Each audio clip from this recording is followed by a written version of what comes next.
L'Algérie est un pays plein de diversité, du nord au sud. Chaque région a sa beauté, son histoire et sa culture.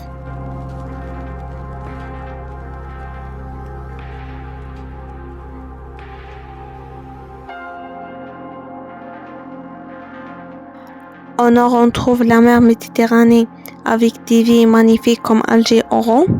Le climat est doux, la nature est verte et la vie est animée.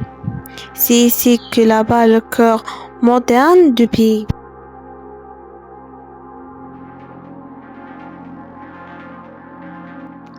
En allant vers le centre, en découvrant le haut plateau, le paysage change, moins de verdure, plus de terre sèche, mais toujours des gens chaleureux et accueillants.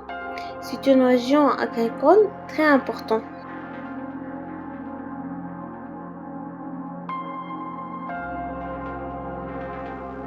Enfin, le sud, c'est le désert du Sahara, immense et magique. Les dunes dorées, les oasis, les Touaregs en bleu. Toutes nos filles réveillées. Des villes comme Tamras ou Jeannette montrent un autre Alger, plus calme et plus spirituel.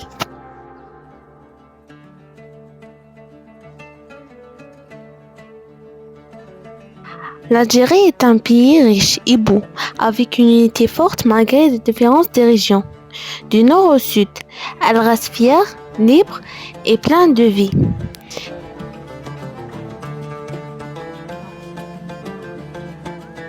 La nature ici, ce n'est pas seulement un paysage, c'est l'âme, l'histoire et la vie.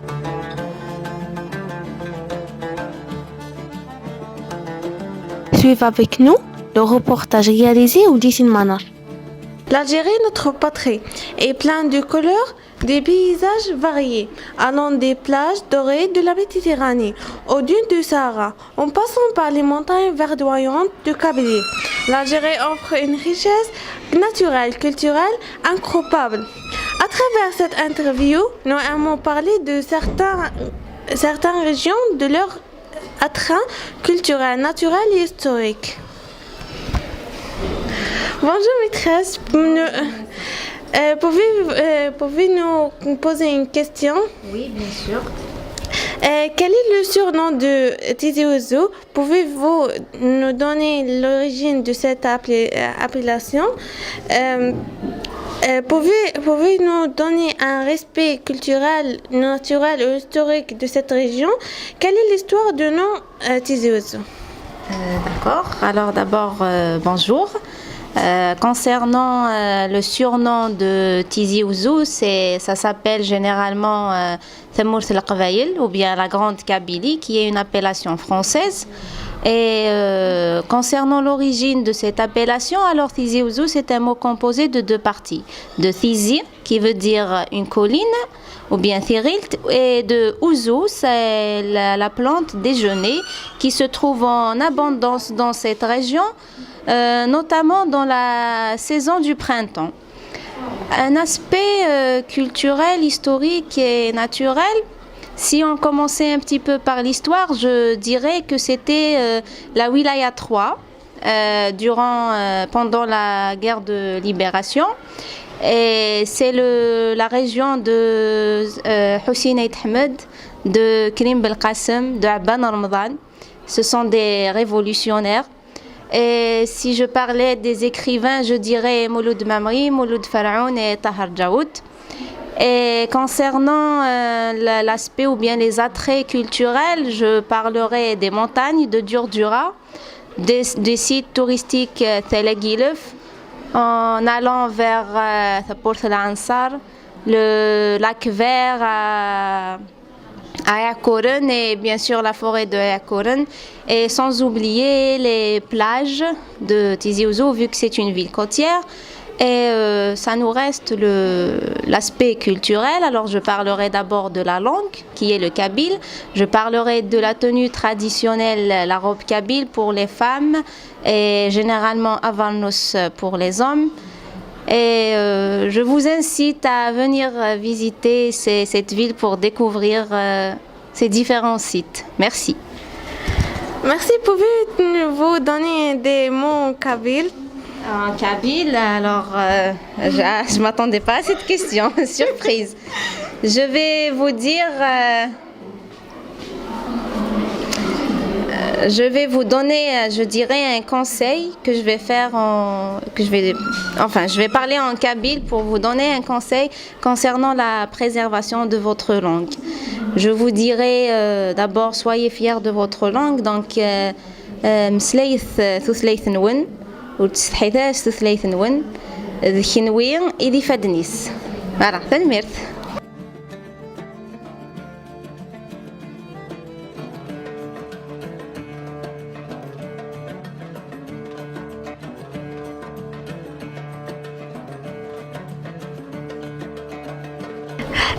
Première, d'où venir le nom Oran.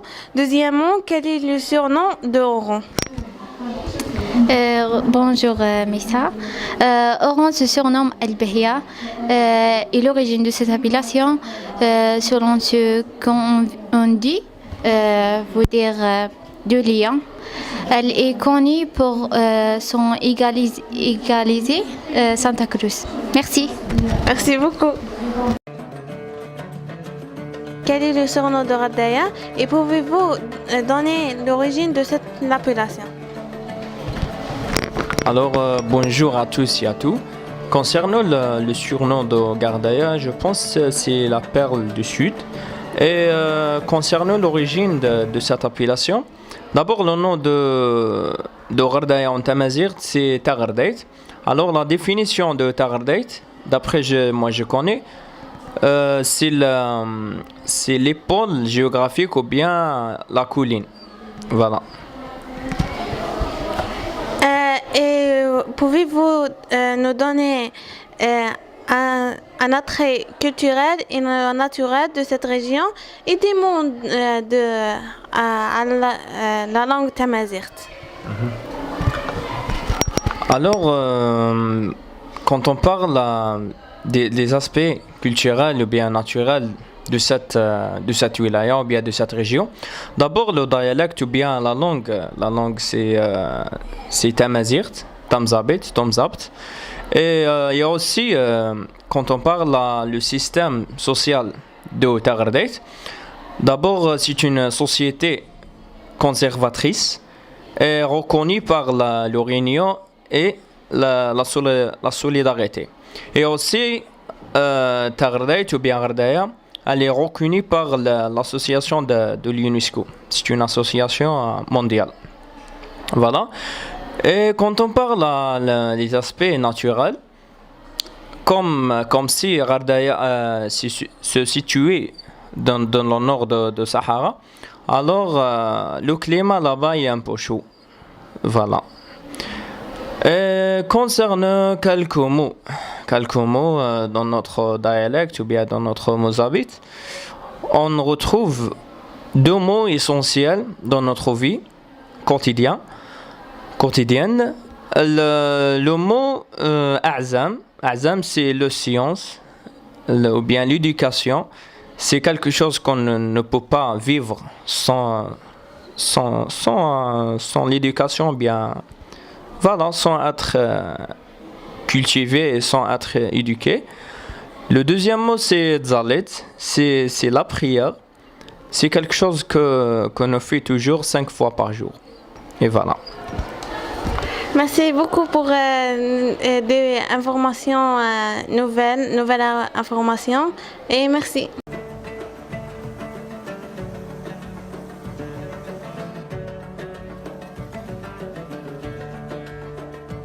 Quelle est l'origine de nom Constantine et quel est le surnom de cette région et pouvez-vous donner un attrait culturel et naturel et historique de cette région? Bonjour. Pour la première question, l'origine de nom Constantine vient de l'empereur ottoman constantinien.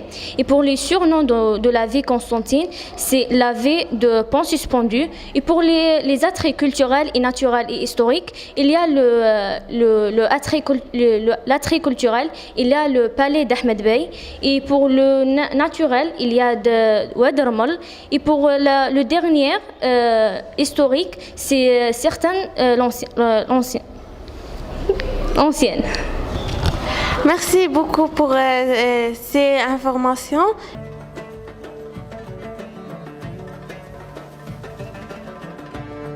Comment se nomme Indefla? Indefla, il y a deux noms pour Indefla. Indefla, la ville des pommes de terre et la ville des cerises. Deuxièmement, que veut dire Indefla? Indefla veut dire source de laurier rose. Voilà. Et dernièrement, pouvez-vous donner un attrait culturel, historique et naturel de cette région? D'accord.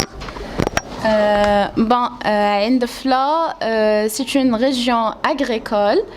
C'est une région elle est connue, ou bien elle est connue pour la production des pommes de terre et des cerises. D'ailleurs, on organise chaque année des festivals des cerises. Voilà.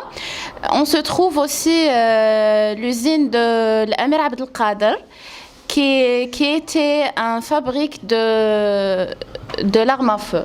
Voilà. C'est tout. Merci beaucoup pour cette nouvelle information.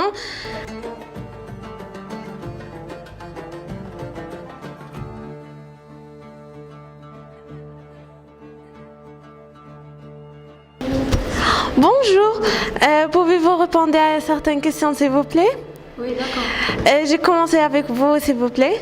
Oui, bien sûr. Quel est le surnom de Bijaya? Pouvez-vous donner l'origine de ce nom et quelques attraits culturels, naturels et historiques de cette région? Bonjour pour tous. Bijaya, c'est un nom viendrait d'un mot célèbre signifiant les bougies. Car cette ville Bijaya était célèbre pour la fabrication des bougies.